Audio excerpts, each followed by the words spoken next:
Һөнәрем буенча мин татар теле укытучысы.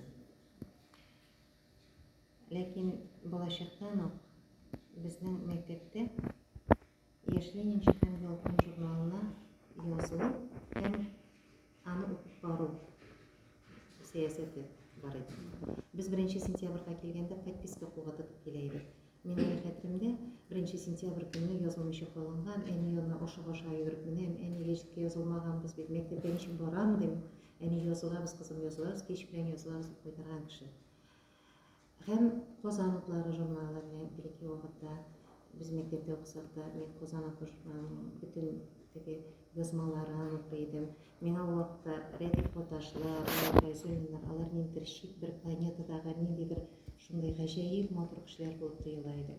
Һәм бәхетемә, менә шушы 2нче гимназиядә укыганда, укыганда, мин әлеге шәхесләр белән очрашу бәхетенә ирештем. Һәм икенче, ягъни мин журналист булмасам да, миңа шушы мәктәп гәҗитен ышанып тапшырдылар. Миңа бик кызык булды, чөнки безнең мәктәптә мин 1995 елдан бирле гимназиядә эшлим. Мин эшләгән чорда бу гәҗит бер чыкты.